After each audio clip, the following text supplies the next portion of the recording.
ਵਾਹਿਗੁਰੂ ਸਾਹਿਬ JIO.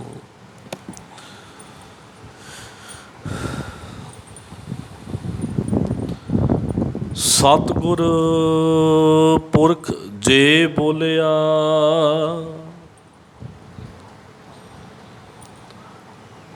ਗੁਰ ਸਿੱਖਾ ਮਨ ਲਈ ਰਜਾਏ ਜੀਓ।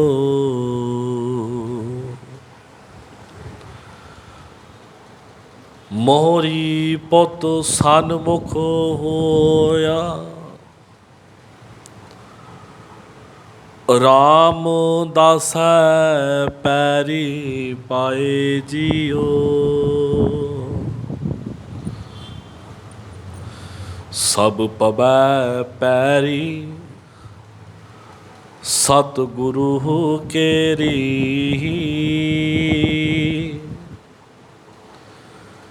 ਜਿਥੈ ਗੁਰੂ ਆਪ ਰਖਿਆ।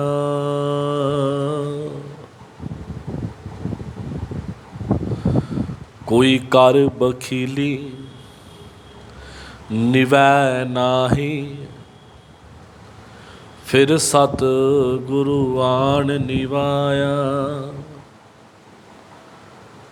ਹਰ ਗੁਰੈ ਪਹਾਣਾ ਦੀ ਵਡਿਆਈ,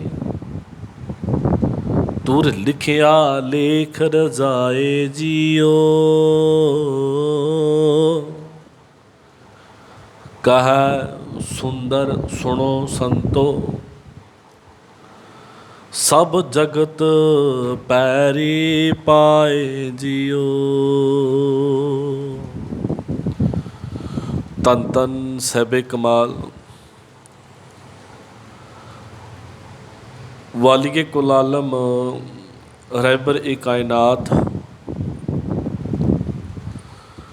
ਦਸਾਂ ਪਾਤਸ਼ਾਹਾਂ ਦੀ ਜੋਤ, ਧੰਨ ਧੰਨ ਸ਼੍ਰੀ ਗੁਰੂ ਗ੍ਰੰਥ ਸਾਹਿਬ ਮਾਲਕ ਜੀ ਦੀ ਅਪਾਰ ਕਿਰਪਾ ਦੇ ਸਦਕਾ, ਧੰਨ ਧੰਨ ਸ਼੍ਰੀ ਗੁਰੂ ਗ੍ਰੰਥ ਸਾਹਿਬ ਮਾਲਕ ਜੀ ਦੇ ਪਹਿਲੇ ਪ੍ਰਕਾਸ਼ ਦਿਹਾੜੇ ਨੂੰ ਸਮਰਪਿਤ ਧੰਨ ਸ਼੍ਰੀ ਗੁਰੂ ਅਮਰਦਾਸ ਪਾਤਸ਼ਾਹ ਜੀ ਦੇ ਪੜਪੋਤੇ ਬਾਬਾ ਸੁੰਦਰ ਜੀ ਵੱਲੋਂ ਜੋ ਬਾਣੀ ਉਚਾਰਨ ਕੀਤੀ ਹੋਈ ਹੈ, ਜਿਹਨੂੰ ਅਸੀਂ ਰਾਮਕਲੀ ਸੱਦ ਆਖਦੇ ਹਾਂ, ਜੋ ਰਾਮਕਲੀ ਰਾਗ ਦੇ ਅੰਦਰ ਦਰਜ ਹੈ। ਪਿਛਲੇ 10 ਦਿਨਾਂ ਤੋਂ ਲਗਾਤਾਰ ਅਸੀਂ ਉਸ ਬਾਣੀ ਦੀ ਵਿਆਖਿਆ ਕਰਦੇ ਆ ਰਹੇ ਹਾਂ। ਅੱਜ 10ਵਾਂ ਦਿਨ ਹੈ, ਅਖੀਰਲਾ ਦਿਨ ਹੈ। ਗੁਰੂ ਮਾਲਕ ਜੀ ਨੇ ਤਰਸ ਕੀਤਾ ਕਿ ਹੁਣ ਤੱਕ ਜੋ ਇਸ ਬਾਣੀ ਦੇ 6 ਪਦੇ ਹੈ ਜੀ,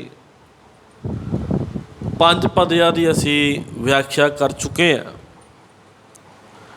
ਨਾਲ ਦੀ ਨਾਲ ਸਤਿਗੁਰ ਦਾਤੇ ਨੇ ਸੇਵਾ ਲਿੱਤੀ ਕਿ 2 ਦਿਨ ਜਦੋਂ ਇਸ ਪੰਕਤੀ ਦੇ ਅਸੀਂ ਅਰਥ ਕਰਨੇ ਸੀਗੇ ਕਿ ਅੰਤੇ ਸਤਿਗੁਰ ਬੋਲਿਆ, ਮੈਂ ਪਿੱਛੇ ਕੀਰਤਨ ਕਰਿਓ ਨਿਰਵਾਣ ਜੀਗੋ। ਕੇਸੋ ਗੋਪਾਲ ਪੰਡਿਤ ਸਦਿਓ, ਹਰ ਹਰ ਕਥਾ ਪੜ੍ਹੇ ਪੁਰਾਣ ਜੀਗੋ। ਇਹਦੇ ਨਾਲ ਅਸੀਂ ਰਹਿਤ ਮਰਿਆਦਾ ਦੇ ਵਿੱਚੋਂ ਜੋ ਸਿੱਖ ਦਾ ਮਿਰਤਕ ਸੰਸਕਾਰ ਹੈ, 2 ਦਿਨ ਉਹਦੀ ਵੀ ਅਸੀਂ ਵਿਆਖਿਆ ਕੀਤੀ ਹੈ ਕਿ ਪਤਾ ਲੱਗ ਸਕੇ ਕਿ ਸਾਡੇ ਗੁਰੂ ਸਾਹਿਬਾਨਾਂ ਨੇ ਅਤੇ ਸਾਡੇ ਪੰਥ ਨੇ ਸਾਡੇ ਮਰਨ ਤੋਂ ਬਾਅਦ ਕਿਹੜੀ ਕਿਰਿਆ ਦੇ ਨਾਲ ਬੰਦੇ ਦਾ ਅੰਤਿਮ ਸੰਸਕਾਰ ਹੋਣਾ ਚਾਹੀਦਾ ਆ, ਮਿਰਤਕ ਸੰਸਕਾਰ ਇਹਦਾ ਕਿਵੇਂ ਦਾ ਹੋਣਾ ਚਾਹੀਦਾ ਆ, ਉਹ ਸਾਰੀ ਆਪਾਂ ਨੇ ਗੱਲ ਖੁੱਲ੍ਹ ਕੇ ਕੀਤੀ ਹੈ। ਗੁਰੂ ਅਮਰਦਾਸ ਪਾਤਸ਼ਾਹ ਜੀ ਦਾ ਆਖਰੀ ਸਮਾਂ ਆ। ਆਖਰੀ ਸਮੇਂ ਦੇ ਅੰਦਰ ਜੋ ਗੁਰੂ ਅਮਰਦਾਸ ਪਾਤਸ਼ਾਹ ਜੀ ਨੇ ਬੋਲਿਆ, ਆਪਣੇ ਪੁੱਤਰਾਂ ਨੂੰ, ਆਪਣੇ ਸਿੱਖਾਂ ਨੂੰ, ਜੋ ਸੰਗਤ ਨੂੰ ਉਪਦੇਸ਼ ਦਿੱਤਾ, ਅਤੇ ਬਾਬਾ ਸੁੰਦਰ ਜੀ ਨੇ ਉਹ ਸਾਰਿਆਂ ਨੂੰ ਕਲਮਬੰਦ ਕੀਤਾ ਅਤੇ ਗੁਰੂ ਅਰਜਨ ਦੇਵ ਪਾਤਸ਼ਾਹ ਨੇ ਇਸ ਕਲਮਬੰਦ ਹੋਈ ਰਚਨਾ ਨੂੰ ਗੁਰਬਾਣੀ ਦਾ ਰੂਪ ਦਿੱਤਾ। ਗੁਰੂ ਮਾਲਕ ਜੀ ਨੇ ਤਰਸ ਕੀਤਾ। ਕੱਲ੍ਹ ਆਪਾਂ ਨੇ ਗੱਲ ਇੱਥੇ ਛੱਡੀ ਸੀਗੀ ਕਿ ਗੁਰੂ ਪਾਤਸ਼ਾਹ ਨੇ ਕਿਹਾ ਕਿ ਮੇਰੇ ਮਰਨ ਤੋਂ ਬਾਅਦ ਜਦੋਂ ਮੈਂ ਸਰੀਰ ਦਾ ਚੋਲਾ ਤਿਆਗ ਦੇਵਾਂ ਉਦੋਂ ਮੇਰੇ ਸਿੱਖਾਂ ਨੇ, ਮੇਰੇ ਪਰਿਵਾਰ ਨੇ ਕੀ ਕਰਨਾ ਹੈ। ਬਹੁਤ ਵੱਡੀ ਗੱਲ ਸੀਗੀ ਜੀ। ਨਹੀਂ ਤਾਂ ਜਦੋਂ ਬੰਦਾ ਮਰਦਾ ਹੈ ਤੇ ਮਰਦੇ ਸਮੇਂ ਵੀ ਬੰਦੇ ਦਾ ਜਿਹੜਾ ਖਿਆਲ ਹੈ ਉਹ ਮਾਇਆ ਦੇ ਵਿੱਚ ਫਸਿਆ ਹੁੰਦਾ ਹੈ, ਦੁਨਿਆਵੀ ਚੀਜ਼ਾਂ 'ਚ ਫਸਿਆ ਹੁੰਦਾ ਹੈ, ਘਰ ਦੀ ਪ੍ਰੋਪਰਟੀ ਜਾਇਦਾਦ ਜ਼ਮੀਨਾਂ ਵਿੱਚ ਫਸਿਆ ਹੁੰਦਾ ਆ। ਪਰ ਗੁਰੂ ਅਮਰਦਾਸ ਪਾਤਸ਼ਾਹ ਜਦੋਂ ਆਖਰੀ ਸਾਹ ਲੈ ਰਹੇ ਨੇ, ਪਤਾ ਆ ਹੁਣ ਚੋਲਾ ਤਿਆਗਣਾ ਆ, ਉਦੋਂ ਵੀ ਗੁਰੂ ਅਮਰਦਾਸ ਪਾਤਸ਼ਾਹ ਜੀ ਨੇ ਆਪਣੇ ਸਿੱਖਾਂ ਨੂੰ ਗੁਰੂ ਮਾਲਕ ਜੀ ਦੀ ਮਰਿਆਦਾ ਸਮਝਾਈ ਹੈ ਕਿ ਅਸੀਂ ਸ਼ਬਦ ਤੋਂ ਬਗੈਰ ਕਿਸੇ ਹੋਰ ਦੀ ਓਟ ਆਸਰਾ ਨਹੀਂ ਤੱਕਣਾ ਆ। ਇਹ ਨਾ ਹੋਵੇ ਕਿ ਜਿਵੇਂ ਬ੍ਰਾਹਮਣਵਾਦ ਕਰਦਾ ਆ ਕਿ ਤੁਸੀਂ ਮੇਰੇ ਜਾਣ ਤੋਂ ਬਾਅਦ ਪਿੰਡ ਪਾਓ, ਮੇਰੇ ਜਾਣ ਤੋਂ ਬਾਅਦ ਕਿਰਿਆ ਕਰੋ, ਮੇਰੇ ਜਾਣ ਤੋਂ ਬਾਅਦ ਦੀਵੇ ਬਾਲੋ, ਮੇਰੇ ਜਾਣ ਤੋਂ ਬਾਅਦ ਭਾਈ ਤੁਸੀਂ ਗੁਰੂ ਪੁਰਾਣ ਦੀ ਕਥਾ ਕਰਾਇਓ।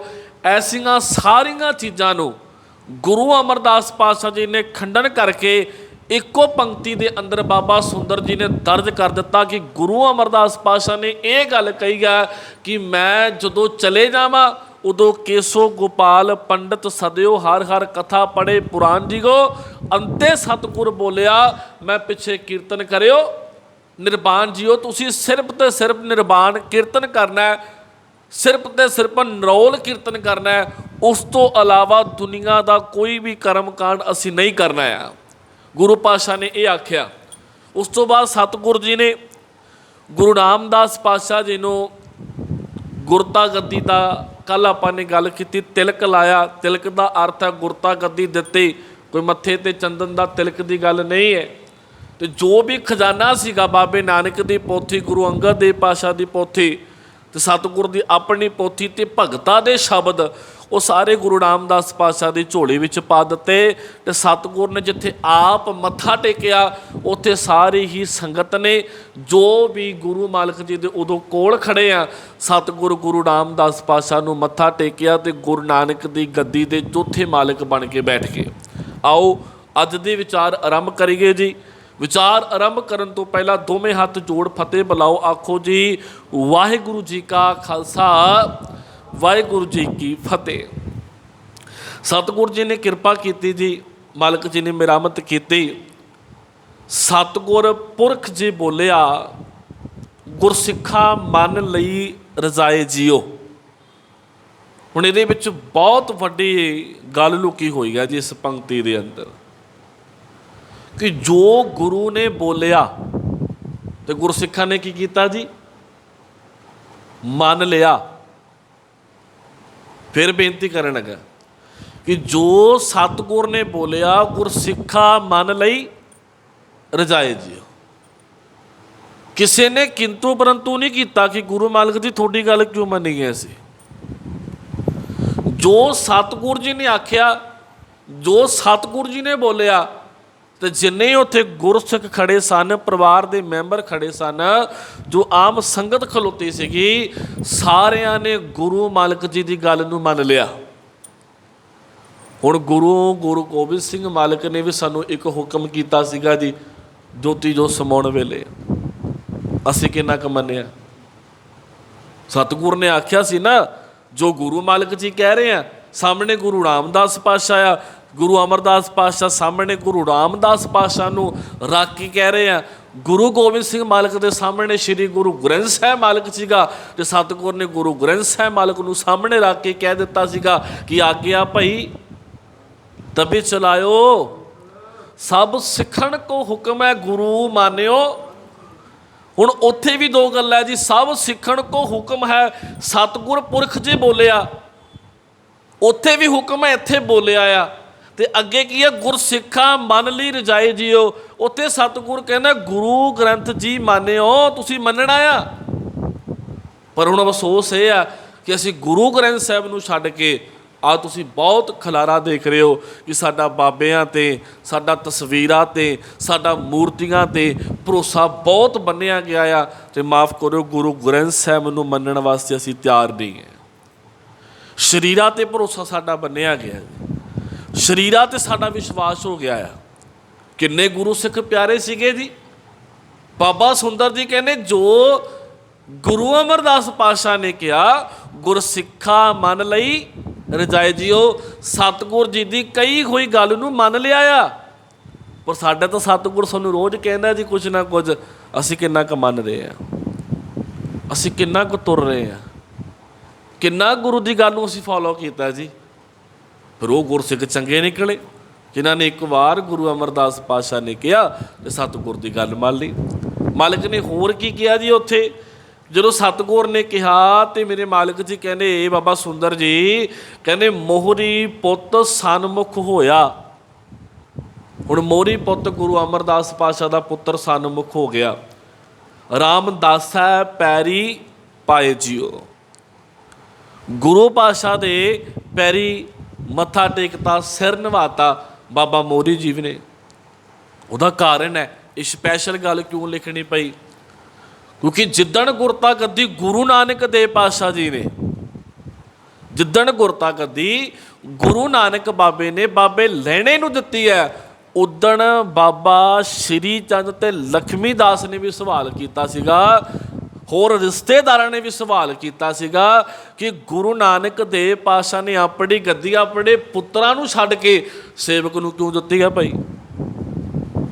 ਬਾਬੇ ਸ਼੍ਰੀ ਚੰਦ ਨੇ ਵੀ ਕਿਹਾ ਸੀ ਗੱਦੀ ਸਾਨੂੰ ਕਿਉਂ ਨਹੀਂ ਮਿਲੀ। ਹੁਣ ਤੱਕ ਦੁਨੀਆ ਦਾ ਇਹ ਦਸਤੂਰ ਚੱਲਦਾ ਆਇਆ, ਵਿਧਾਨ ਚੱਲਦਾ ਆਇਆ ਕਿ ਜੋ ਪਿਤਾ ਦੀ ਗੱਦੀ ਹੁੰਦੀ ਆ, ਪਿਤਾ ਦੀ ਕੁਰਸੀ ਹੁੰਦੀ ਆ, ਉਹਦੇ ਪਰ ਪੁੱਤੇ ਬਹਿੰਦਾ ਆ, ਪਰ ਇਹ ਤੁਸੀਂ ਉਲਟੀ ਗੰਗਾ ਬਹਾ ਦਿੱਤੀ ਗਏ ਜੀ।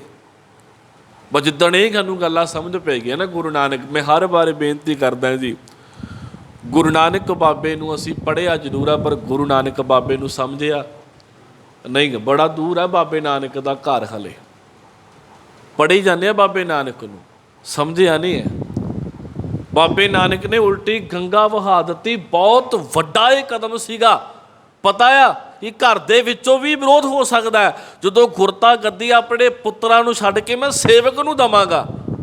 7 ਸਾਲ ਦੀ ਸੇਵਾ ਕਰਨ ਵਾਲਾ ਬਾਬਾ ਲੈਣਾ ਗੁਰੂ ਨਾਨਕ ਦਾ ਰੂਪ ਬਣਦਾ ਆ, ਪਰ ਗੁਰੂ ਨਾਨਕ ਦੇ ਘਰ ਵਿੱਚ ਜੰਮੇ ਹੋਏ ਬਾਬਾ ਸ਼੍ਰੀ ਚੰਦ ਤੇ ਬਾਬਾ ਲਖਮੀ ਦਾਸ ਗੁਰੂ ਨਾਨਕ ਬਾਬੇ ਦੀ ਖੁਸ਼ੀ ਤੋਂ ਵਾਂਝੇ ਰਹਿ ਗਏ, ਗੁਰਤਾ ਗੱਦੀ ਤੋਂ ਵਾਂਝੇ ਰਹਿ ਗਏ। ਇੱਥੋਂ ਕੁਝ ਸਿੱਖਿਆ ਸੀ, ਇੱਥੋਂ ਇਹ ਸਿੱਖਿਆ ਮਤ ਕੋਈ ਦਾਅਵਾ ਕਰੇ ਕਿ ਮੈਂ ਬੜਾ ਨੇੜੇ ਆ ਜੀ ਸਰੀਰ ਕਰਕੇ, ਮੇਰੀ ਹਾਜ਼ਰੀ ਜ਼ਿਆਦਾ ਗੁਰਦੁਆਰੇ, ਮੇਰਾ ਨੇਮ ਜ਼ਿਆਦਾ ਆ। ਮਾਫ ਕਰੋ, ਇੱਥੇ ਤਾਂ ਹਾਜ਼ਰ ਗੈਰ ਹਾਜ਼ਰ ਹੋ ਜਾਂਦੇ ਆ ਤੇ ਗੈਰ ਹਾਜ਼ਰ ਹਾਜ਼ਰ ਹੋ ਜਾਂਦੇ ਆ। ਮਤ ਕੋਈ ਦਾਅਵਾ ਕਰੇ ਜੀ। ਗੁਰੂ ਨਾਨਕ ਦੇ ਘਰ ਵਿੱਚ ਜਨਮ ਲੈ ਕੇ ਬਾਬਾ ਸ਼੍ਰੀ ਚੰਦ ਨੂੰ ਗੱਦੀ ਨਹੀਂ ਮਿਲਦੀ, ਬਾਬਾ ਲੈਣਾ ਬਾਹਰੋਂ ਆ ਕੇ ਗੱਦੀ ਲੈ ਜਾਂਦਾ। ਕਿਉਂ? ਕਿਉਂਕਿ ਇੱਥੇ ਮਸਲਾ ਖੂਨ ਦੇ ਰਿਸ਼ਤਿਆਂ ਦਾ ਨਹੀਂ, ਇੱਥੇ ਮਸਲਾ ਇਹ ਆ ਕਿ ਕੌਣ ਗੁਰੂ ਦੀ ਗੱਲ ਮੰਨਦਾ, ਕੌਣ ਗੁਰੂ ਦੇ ਕਹੇ 'ਤੇ ਚੱਲਦਾ। ਦਾਅਵੇ ਕਰਨ ਵਾਲੇ ਤਾਂ ਬੜੇ ਬੈਠੇ ਆ ਜੀ, ਇੱਥੇ ਬੜੇ ਤੁਰੇ ਫਿਰਦੇ ਆ, ਅਸੀਂ ਨੇੜੇ ਆ ਜੀ, ਅਸੀਂ ਹੱਕਦਾਰ ਹੈ ਜੀ। ਨਹੀਂ, ਬਾਪੂ ਕਹਿੰਦਾ ਇਹ ਤੋਂ ਬਸਤ ਗੋਪਾਲ ਕੀ ਹੈ, ਉਹ ਜਿਹਨੂੰ ਦੇਣੀ ਹੈ ਨਾ ਜੀ, ਇਹਦਾ ਧੁਰ ਦਰਗਾਹ ਤੋਂ ਲਿਖਿਆ ਹੋਇਆ ਕਿ ਕਿਹਦੇ ਹਿੱਸੇ ਪੈਣੀ ਹੈ। ਗੁਰੂ ਅੰਗਦ ਦੇਵ ਪਾਤਸ਼ਾਹ ਨੇ ਜਿੱਦਣ ਗੁਰਤਾ ਗੱਦੀ ਬਾਪੂ ਅਮਰੂ ਨੂੰ ਦਿੱਤੀ ਸੀਗੇ, ਉਦਣ ਬਾਬਾ ਦਾਤੂ ਤੇ ਬਾਬਾ ਦਾਸੂ ਵਿਰੋਧ ਕਰਦਾ ਕਿ ਸਾਨੂੰ ਗੱਦੀ ਕਿਉਂ ਨਹੀਂ ਦਿੱਤੀ ਭਾਈ। ਅਸੀਂ ਤਾਂ ਸ਼ਬਦ ਇੱਥੋਂ ਤੱਕ ਵੀ ਪੜ੍ਹਦੇ ਹਾਂ ਕਿ ਗੁਰੂ ਅਮਰਦਾਸ ਪਾਤਸ਼ਾਹ ਦੇ ਲੱਤ ਤੱਕ ਮਾਰਦੇ ਆ, ਗੁਰੂ ਅਮਰਦਾਸ ਪਾਤਸ਼ਾਹ ਜੀ ਦੇ, ਗੁਰੂ ਅੰਗਦ ਦੇਵ ਪਾਤਸ਼ਾਹ ਦੇ ਪੁੱਤਰ।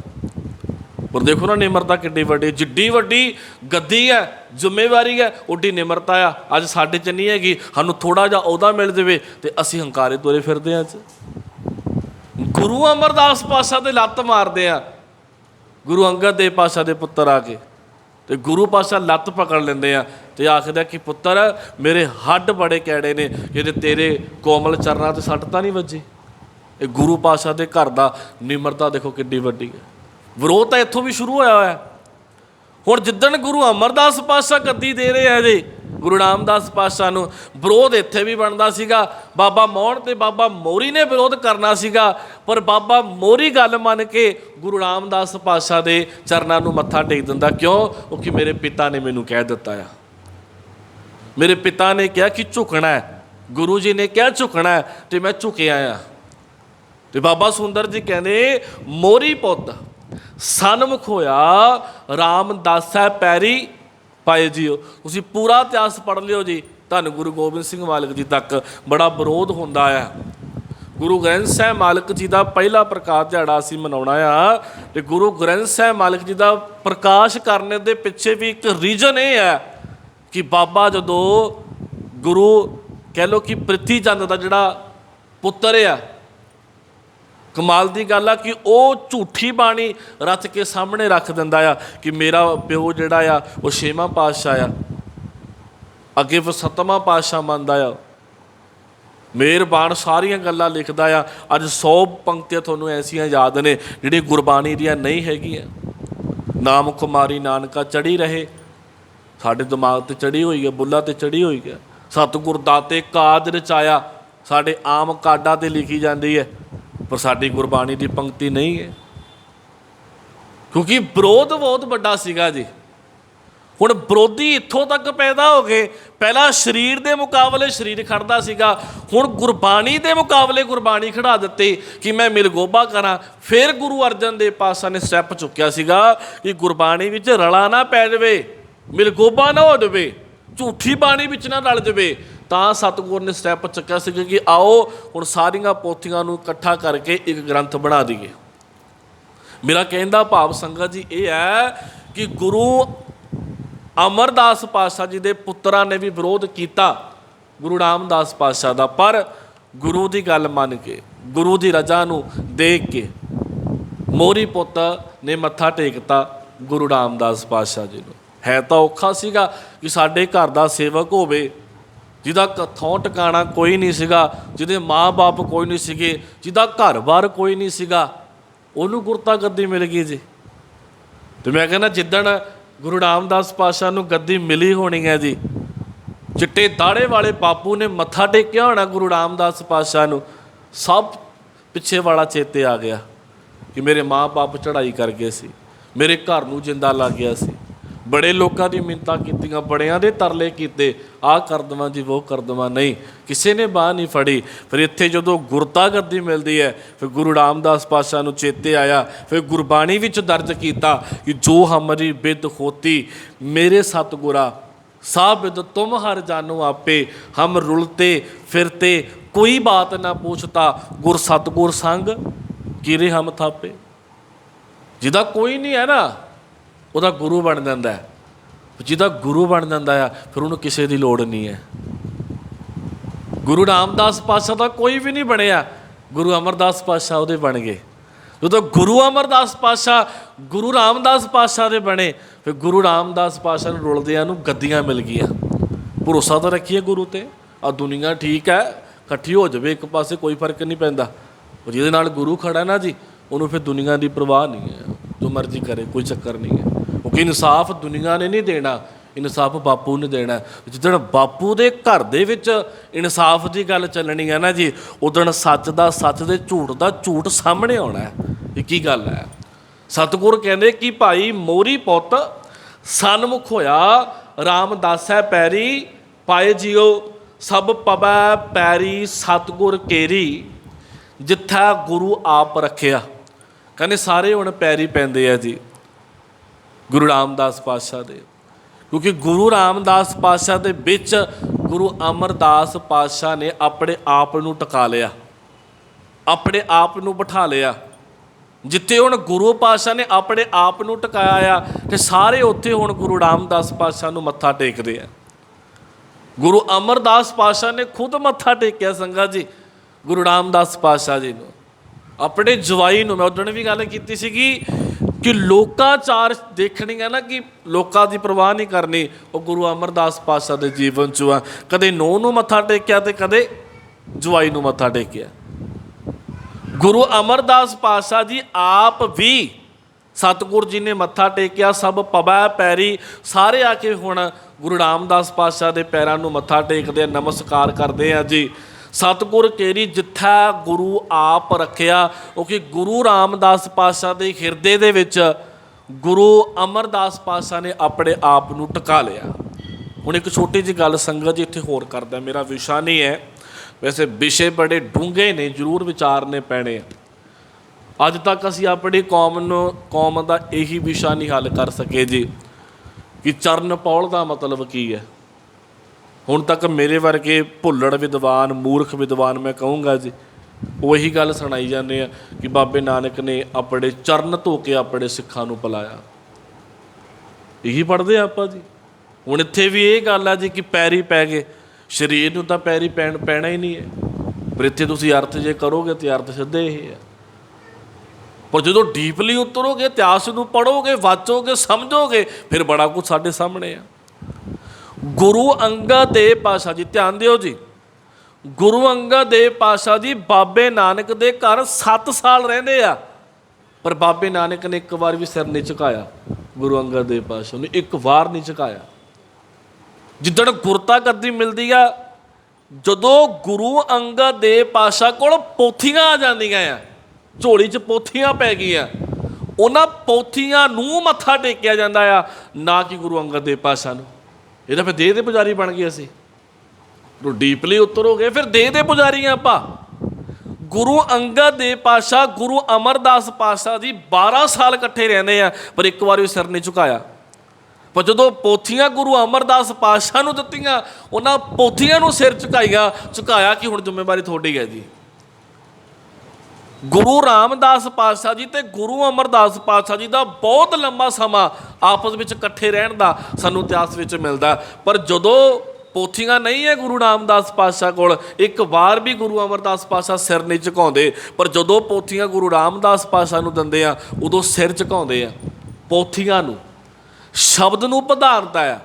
ਬਾਬੇ ਨਾਨਕ ਨੇ ਜਿਹੜੀ ਨੀਂਹ ਰੱਖੀ ਸੀਗੀ ਕਿ ਸ਼ਬਦ ਗੁਰੂ, ਸੁਰਤ ਧੁਨ ਚੇਲਾ, ਉਸੇ ਨੀਂਹ ਨੂੰ ਅਗਾਂਹ ਉਸਾਰਿਆ ਜਾ ਰਿਹਾ ਹੈ। ਦੇਹ ਨੂੰ ਮੱਥੇ ਨਹੀਂ ਟੇਕੇ ਜਾਂਦੇ, ਦੇਹ ਦਾ ਸਤਿਕਾਰ ਕੀਤਾ ਜਾ ਸਕਦਾ ਆ, ਪਰ ਦੇਹ ਨੂੰ ਗੁਰੂ ਨਹੀਂ ਮੰਨਿਆ ਜਾ ਸਕਦਾ। ਗੁਰੂ ਸਾਡਾ ਸ਼ਬਦ ਹੀ ਰਹਿਣਾ ਆ।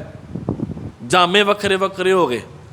ਇਹ ਵਿਸ਼ਾ ਬਹੁਤ ਡੂੰਘਾ ਹੈ, ਇਹਦੇ ਤੋਂ ਬਹੁਤ ਵੱਡੀ ਵਿਚਾਰ ਕੀਤੀ ਜਾ ਸਕਦੀ ਹੈ, ਪਰ ਸਮਾਂ ਆਪਾਂ ਕੋਲ ਪੂਰਾ ਹੁਣ ਗੁਰੂ ਮਾਲਕ ਜੀ ਭਾਜੀ ਸਤਿਗੁਰ ਦੀ ਕਿਰਪਾ ਕਰਕੇ ਬਾਬਾ ਸੁੰਦਰ ਜੀ ਕਹਿੰਦੇ ਸਭ ਪਵੈ ਪੈਰੀ ਸਤਿਗੁਰ ਕੇਰੀ ਜਿੱਥੈ ਗੁਰੂ ਆਪ ਰੱਖਿਆ। ਕਹਿੰਦੇ ਕੋਈ ਕਰ ਵਕੀਲੀ ਨਿਭੈ ਨਾਹੀ। ਕੋਈ ਬੰਦਾ ਵਿੱਚੋਂ ਅੜ ਗਿਆ ਕਿ ਮੈਂ ਕਿਉਂ ਮੱਥਾ ਟੇਕਾਂ ਜੀ, ਮੈਨੂੰ ਕੀ ਲੋੜ ਪਈ ਹੈ। ਇਹ ਤਾਂ ਉਹ ਜੇਠਾ ਜਿਹੜਾ ਗਲੀਆਂ 'ਚ ਭਾਈ ਘੁੰਗਰੀਆਂ ਵੇਚਦਾ ਫਿਰਦਾ ਸੀਗਾ। ਇਹ ਤਾਂ ਉਹ ਜੇਠਾ ਜਿਹੜਾ ਅਨਾਥ ਸੀਗਾ। ਇਹ ਤਾਂ ਉਹ ਜੇਠਾ ਜਿਹਦੇ ਘਰ-ਬਾਰ ਕੋਈ ਨਹੀਂ ਸੀਗਾ। ਇਹ ਤਾਂ ਉਹ ਜੇਠਾ। ਇਹ ਦੁਨੀਆ ਦਾ ਦਸਤੂਰ ਰਿਹਾ ਨਾ ਸੰਗਤ ਜੀ। ਤੁਸੀਂ ਦੇਖੋ ਨਾ, ਆਪਣੇ ਆਲੇ ਦੁਆਲੇ ਨਿਗਾਹ ਮਾਰਿਓ, ਇਸ ਪੰਕਤੀ ਨੂੰ ਸੁਣਿਓ ਧਿਆਨ ਨਾਲ। ਕੋਈ ਕਰ ਵਕੀਲੀ ਨਿਭੈ ਨਾਹੀ। ਕਈ ਝੁਕਦੇ ਨਹੀਂ ਹੈ।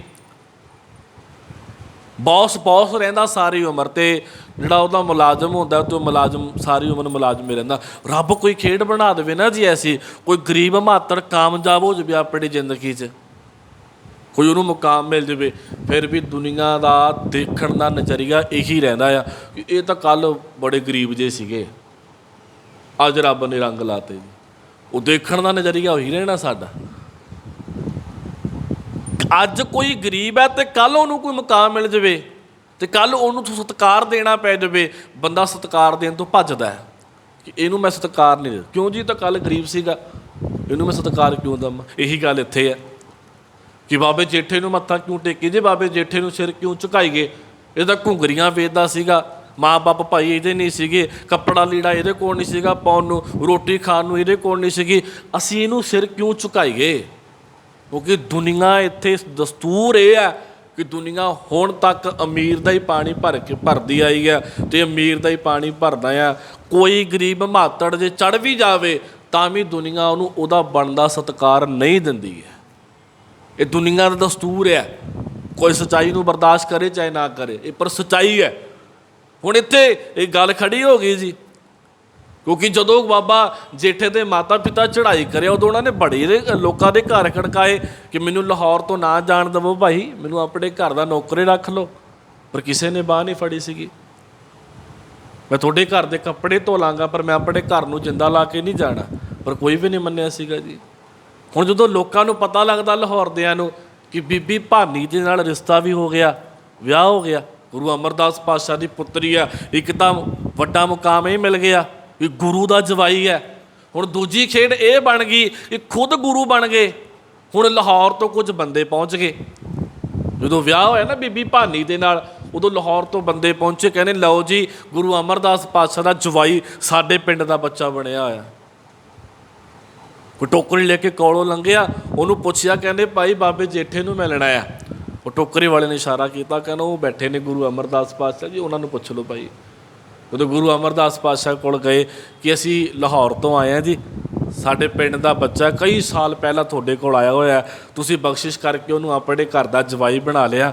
ਅਸੀਂ ਦੇਖਣ ਆਏ ਹਾਂ ਕਿ ਉਹਦੀ ਸ਼ਾਨੋ ਸ਼ੌਕਤ ਕਿੱਡੀ ਹੋਏਗੀ। ਹੁਣ ਗੁਰੂ ਦਾ ਜਵਾਈ ਹੈ, ਉਹਦਾ ਵੱਖਰਾ ਸਿੰਘਾਸਨ ਲੱਗਿਆ ਹੋਣਾ, ਉਹਦੀ ਸੇਵਾਦਾਰੀ ਲਈ ਬੜੇ ਲੋਕ ਆਲੇ ਦੁਆਲੇ ਫਿਰਦੇ ਹੋਣੇ ਆ। ਸਾਡੇ ਤਾਂ ਉਹਨੇ ਪਿੰਡ ਦਾ ਨਾਮ ਉੱਚਾ ਕਰ ਦਿੱਤਾ ਜੀ। ਜਦੋਂ ਗੁਰੂ ਅਮਰਦਾਸ ਪਾਤਸ਼ਾਹ ਨੇ ਆਵਾਜ਼ ਮਾਰੀ, ਲਾਹੌਰ ਤੋਂ ਆਏ ਲੋਕ ਬੜੇ ਹੈਰਾਨ ਰਹੇ ਕਿ ਤਾਂ ਉਹੀ ਬੰਦਾ ਜਿਹਨੂੰ ਅਸੀਂ ਪੁੱਛਿਆ ਸੀਗਾ ਕਿ ਬਾਬਾ ਜੇਠਾ ਕਿੱਥੇ ਆ। ਟੋਕਰੀ ਢੋਂਦਾ ਫਿਰਦਾ ਆ, ਕੱਪੜੇ ਮਿੱਟੀ ਨਾਲ ਲਿਬੜੇ ਹੋਏ। ਗੁੱਸੇ ਹੋ ਗਏ, ਕਹਿੰਦੇ ਟੋਕਰੀ ਉਹ ਢੋਣੀ ਸੀਗੀ ਪਰ ਲਾਹੌਰ ਢੋ ਲੈਂਦੇ। ਗੁਰੂ ਅਮਰਦਾਸ ਪਾਤਸ਼ਾਹ ਨੂੰ ਮਾੜੇ ਲਫ਼ਜ਼ ਬੋਲੇ ਕਿ ਜਵਾਈ ਤੋਂ ਟੋਕਰੀਆਂ ਕੌਣ ਢਵਾਉਂਦਾ ਭਾਈ, ਮਿੱਟੀ ਨਾਲ ਕੱਪੜੇ ਲਿਬੜੇ ਹੋਏ ਆ। ਜੇ ਟੋਕਰੀ ਢਵਾਉਣੀ ਸੀਗੀ ਫਿਰ ਲਾਹੌਰ ਘੱਟ ਸੀਗਾ। ਹੁਣ ਗੁਰੂ ਅਮਰਦਾਸ ਪਾਤਸ਼ਾਹ ਦੇ ਬੋਲ ਸੁਣਿਓ, ਕਹਿੰਦੇ ਜੇ ਇਹ ਲਾਹੌਰ ਟੋਕਰੀ ਢਾਉਂਦਾ ਕੀ ਮਿਲਦਾ ਇਹਨੂੰ।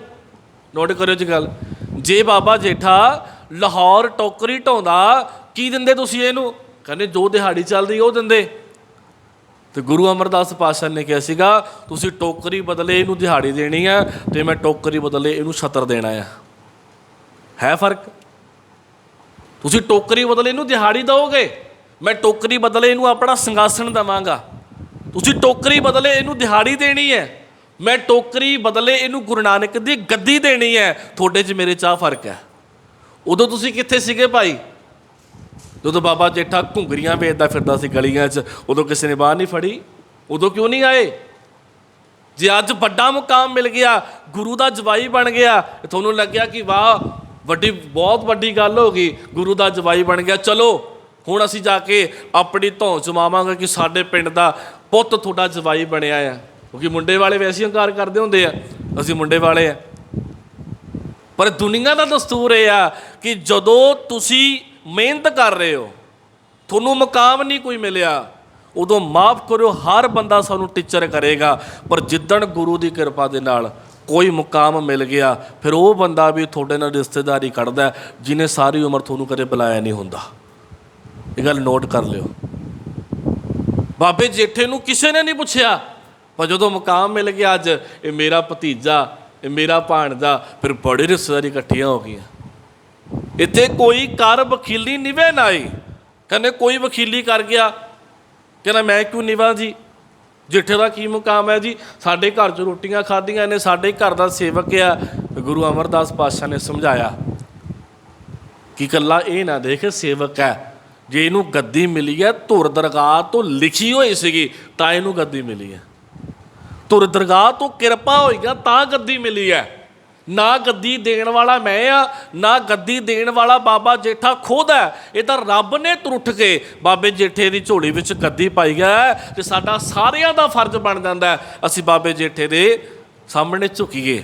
ਗੁਰੂ ਨਾਨਕ ਦੀ ਜੋਤ ਦਾ ਪ੍ਰਕਾਸ਼ ਹੋ ਗਿਆ, ਗੁਰੂ ਨਾਨਕ ਦੀ ਗੱਦੀ ਦੇ ਮਾਲਕ ਬਣ ਗਏ ਆ।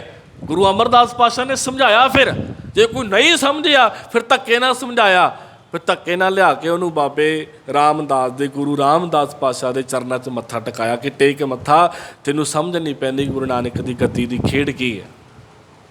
ਬਾਬਾ ਸੁੰਦਰ ਜੀ ਕਹਿੰਦੇ ਕੋਈ ਕਰ ਵਕੀਲੀ ਨਿਵੈ ਨਾਹੀ, ਫਿਰ ਸਤਿਗੁਰੂ ਆਣ ਨਿਵਾਇਆ। ਫਿਰ ਸਤਿਗੁਰੂ ਪਕੜ ਕੇ ਲੈ ਕੇ ਆਇਆ ਕਿ ਬਾਬਾ ਜੇਠਾ ਕੋਈ ਆਮ ਨਹੀਂ ਰਿਹਾ, ਹੁਣ ਇਹ ਸੋਢੀ ਸੁਲਤਾਨ ਬਣ ਗਿਆ।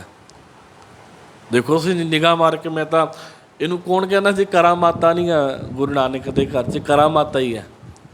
ਜਿਸ ਬਾਬੇ ਜੇਠੇ ਕੋਲ ਕਦੇ ਆਪਣਾ ਮਕਾਨ ਬੰਦ ਹੋ ਗਿਆ ਮਾਂ ਬਾਪ ਦੇ ਚਲਾਨੇ ਤੋਂ ਬਾਅਦ, ਅੱਜ ਉਸ ਗੁਰੂ ਰਾਮਦਾਸ ਪਾਤਸ਼ਾਹ ਦਾ ਘਰ ਬਾ ਕਮਾਲ ਦਾ, ਜਿਹਦੇ ਬਾਬਤ ਅਸੀਂ ਪੜ੍ਹਦੇ ਹਾਂ ਕਿ ਡਿੱਠੇ ਸਭੇ ਥਾਵ ਨਹੀਂ ਤੁਧ ਜਿਹੇ ਆ।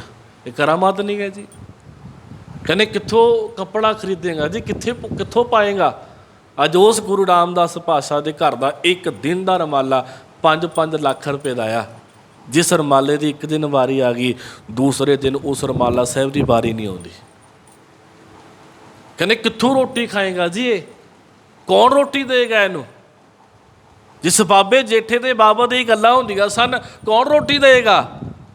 ਅੱਜ ਦੁਨੀਆ ਤੋਂ ਅਮੀਰ ਕੰਟਰੀ ਵੀ ਹੋਵੇ, ਕੋਈ ਅਮੀਰ ਤੋਂ ਅਮੀਰ ਸ਼ਹਿਰ ਵੀ ਹੋਵੇ, ਉੱਥੇ ਵੀ ਲੋਕ ਭੁੱਖੇ ਸੌਣਗੇ, ਪਰ ਗੁਰੂ ਰਾਮਦਾਸ ਪਾਤਸ਼ਾਹ ਦੀ ਨਗਰੀ ਵਿੱਚ ਕੋਈ ਬੰਦਾ ਭੁੱਖਾ ਨਹੀਂ ਸੌਂਦਾ। ਰੋਜ਼ ਲੱਖਾਂ ਲੋਕ ਉੱਥੇ ਆ ਕੇ ਲੰਗਰ ਛਕਦੇ ਆ। ਇਹ ਖੇਡ ਹੈ। ਸਮਾਂ ਕਦੋਂ ਪਲਟ ਜਾਵੇ ਨਾ ਜੀ, ਮਾਫ਼ ਕਰਿਓ, ਕੋਈ ਹੰਕਾਰ ਨਾ ਕਰੇ ਗੱਦੀ ਤੇ ਬੈਠ ਕੇ ਕਿ ਹੁਣ ਮੇਰੀ ਉਹ ਚੱਲਣੀ ਹੈ ਜੀ ਸਾਰੀ ਉਮਰ। ਇਹ ਬਾਪੂ ਨੇ ਪਤਾ ਨਹੀਂ ਕਦੋਂ ਗੱਦੇ ਪਲਟਾ ਦੇਣੇ ਆ। ਤੇ ਜ਼ਮੀਨ ਤੇ ਬੈਠੇ ਹੋਏ ਨੂੰ ਕਦੇ ਮਾੜਾ ਨਾ ਕਹੋ, ਜ਼ਮੀਨ ਤੇ ਬੈਠਾ ਤੇ ਕਦੋਂ ਜ਼ਮੀਨ ਤੋਂ ਬੈਠਿਆ ਨੂੰ ਚੱਕ ਕੇ ਉਹਨੇ ਤਖਤਾਂ ਤੇ ਬਿਠਾ ਦੇਣਾ ਆ। ਇੱਕ ਰਾਤ ਦੀ, ਇੱਕ ਸਕਿੰਟਾਂ ਦੀ ਖੇਡ ਬਣ ਜਾਂਦੀ ਹੈ। ਭਿਖਾਰੀ ਤੇ ਰਾਜ ਕਰਾਵੈ, ਰਾਜਾ ਤੇ ਭਿਖਾਰੀ, ਖਲ ਮੂਰਖ ਤੇ ਪੰਡਤ ਕਰਬੋ, ਪੰਡਤ ਤੇ ਮੁਗਦਾਰੀ। ਪਰਮਾਤਮਾ ਦੀ ਖੇਡ ਐਸੀ ਹੈ। ਗੁਰੂ ਰਾਮਦਾਸ ਪਾਤਸ਼ਾਹ ਜੀ ਨੂੰ ਸਾਰਿਆਂ ਨੇ ਆ ਕੇ ਮੱਥਾ ਟੇਕਿਆ ਜੀ। ਤੇ ਗੁਰੂ ਅਮਰਦਾਸ ਪਾਤਸ਼ਾਹ ਜੀ ਨੇ ਸਮਝਾਇਆ, ਕਹਿੰਦੇ ਕੋਈ ਘਰ ਵਕੀਲੀ ਨਿਵੇ ਨਹੀਂ, ਫਿਰ ਸਤਿਗੁਰ ਆਣ ਨਿਵਾਇਆ, ਹਰ ਗੁਰੈ ਭਾਣਾ ਦੀ ਵਡਿਆਈ, ਤੁਰ ਲਿਖਿਆ ਲੇਖ ਰਜਾਏ ਜੀਓ। ਕਹਿੰਦੇ ਭਾਈ ਗੱਲ ਸੁਣਿਓ ਧਿਆਨ ਨਾਲ, ਗੁਰੂ ਅਮਰਦਾਸ ਪਾਤਸ਼ਾਹ ਕਹਿੰਦੇ ਇਹ ਧੁਰ ਦਰਗਾਹ ਤੋਂ ਲਿਖਿਆ ਸੀ ਕਿ ਬਾਬੇ ਜੇਠੇ ਨੂੰ ਗੱਦੀ ਮਿਲਣੀ ਹੈ, ਮੈਂ ਗੱਦੀ ਦੇਣ ਵਾਲਾ ਨਹੀਂ ਹੈ। ਜਿਹਦੇ ਉੱਪਰ ਧੁਰ ਦਰਗਾਹ ਤੋਂ ਗੁਰੂ ਤੇ ਅਕਾਲ ਪੁਰਖ ਦੀ ਕਿਰਪਾ ਹੋ ਜਾਵੇ, ਬਖਸ਼ਿਸ਼ ਹੋ ਜਾਵੇ, ਜਿਹਨੂੰ ਵਡਿਆਈ ਗੁਰੂ ਨੇ ਦੇਣੀ ਹੈ। ਇੰਨਿਆਂ 'ਚੋਂ ਚੁਣ ਕੇ ਲੈ ਗਿਆ ਕੱਢ ਕੇ। ਬਾਬੇ ਮੋਹਣ ਤੇ ਬਾਬੇ ਮੋਰੀ ਨੂੰ ਗੱਦੀ ਨਹੀਂ ਕਿਉਂ ਨਹੀਂ ਮਿਲਦੀ? ਬਹੁਤ ਵੱਡੀ ਗੱਲ ਹੈ। ਦੂਜਾ ਇੱਕ ਸਟੈਪ ਹੋਰ ਬੜਾ ਕਮਾਲ ਦਾ ਦੇਖਣ ਵਾਲਾ ਜੀ। ਇਤਿਹਾਸ ਦੇ ਨੁਕਤੇ ਬੜੇ ਪਿਆਰੇ ਆ। ਮੈਂ ਕਹਿੰਦਾ ਬਾਬੇ ਬੁੱਢੇ ਨੇ ਕਦੇ ਦਾਅਵਾ ਨਹੀਂ ਕਰਿਆ ਕਿ ਮੈਂ ਇੰਨੇ ਸਾਲਾਂ ਤੋਂ ਸੇਵਾ ਕਰਦਾ ਰਿਹਾ, ਮੈਨੂੰ ਗੱਦੀ ਕਿਉਂ ਨਹੀਂ ਮਿਲੀ। ਬਾਈ ਸੋਚਣ ਵਾਲੀ ਗੱਲ ਹੈ। ਉਧਰ ਸੇਵਾ ਕੋਈ ਹੋਰ ਹੈ, ਬਾਬੇ ਬੁੱਢੇ ਦੀ ਸੇਵਾ ਕੋਈ ਹੋਰ ਲਾਈ ਹੋਈ ਹੈ। ਤੇ ਛੋਟਾ ਜਿਹਾ ਬਰੀਕ ਪੁਆਇੰਟ ਹੋਰ ਕਹਿ ਦੇਵਾਂ, ਭਾਈ ਗੁਰਦਾਸ ਜੀ ਨੇ ਗੁਰੂ ਗ੍ਰੰਥ ਸਾਹਿਬ ਦਾ ਕੱਲਾ ਕੱਲਾ ਅੱਖਰ ਲਿਖਿਆ ਜੀ। ਭਾਈ ਗੁਰਦਾਸ ਗੁਰੂ ਗ੍ਰੰਥ ਸਾਹਿਬ ਦੇ ਪਹਿਲੇ ਲਿਖਾਰੀ ਨੇ। ਜਦੋਂ ਪ੍ਰਕਾਸ਼ ਕੀਤਾ ਜਾਂਦਾ ਗੁਰੂ ਗ੍ਰੰਥ ਸਾਹਿਬ ਦਾ, ਪਰ ਜਿੱਦਣ ਹੁਕਮ ਲੈਣ ਦੀ ਗੱਲ ਆਉਂਦੀ ਹੈ ਤੇ ਗੁਰੂ ਅਰਜਨ ਦੇਵ ਪਾਤਸ਼ਾਹ ਕਹਿੰਦੇ ਬਾਬਾ ਜੀ ਤੁਸੀਂ ਹੁਕਮ ਲਓ ਆ ਕੇ। ਤੇ ਬਾਬੇ ਬੁੱਢੇ ਨੇ ਇੱਕ ਵੀ ਅੱਖਰ ਨਹੀਂ ਲਿਖਿਆ। ਬਾਬੇ ਬੁੱਢੇ ਦੀ ਕੋਈ ਰਚਨਾ ਵੀ ਨਹੀਂ ਹੈ। ਭਾਈ ਗੁਰਦਾਸ ਜੀ ਦੇ ਕਵਿਤ ਵੀ ਨੇ, ਵਾਰਾ ਵੀ ਨੇ, ਸਾਡੇ ਕੋਲ ਬਹੁਤ ਕੁਛ ਹੈ। ਤੇ ਭਾਈ ਗੁਰਦਾਸ ਕੱਲਾ ਕੱਲਾ ਅੱਖਰ ਲਿਖਦਾ, ਵਿਸ਼ਰਾਮ ਆਪ ਪਾਇਆ, ਸਿਹਾਰੀ ਬਿਆਰੀ ਆਪ ਪਾਈ ਹੈ, ਪਰ ਬਾਬੇ ਬੁੱਢੇ ਨੇ ਇੱਕ ਅੱਖਰ ਤੱਕ ਨਹੀਂ ਲਿਖਿਆ। ਤੇ ਭਾਈ ਗੁਰਦਾਸ ਨੂੰ ਕਹਿੰਦੇ ਤੁਸੀਂ ਨਹੀਂ ਹੁਕਮ ਲੈਣਾ ਜੀ, ਹੁਕਮ ਬਾਬੇ ਬੁੱਢੇ ਨੇ ਲੈਣਾ ਹੈ। ਕਮਾਲ ਦੀ ਗੱਲ ਹੈ। ਕਦੇ ਬੈਠ ਕੇ ਸੋਚਿਓ ਇਹ ਨੁਕਤਾ ਕੀ ਬਾਪੂ ਖੇਡ ਗਿਆ। ਤੇ ਗੁਰੂ ਅਰਜਨ ਦੇਵ ਪਾਤਸ਼ਾਹ ਨੂੰ ਪੁੱਛਦਾ ਆਪਾਂ ਸਾਰੇ ਇਕੱਠੇ ਹੋ ਕੇ, ਸਤਿਗੁਰ ਕੀ ਖੇਡ ਖੇਡੀ ਹੈ?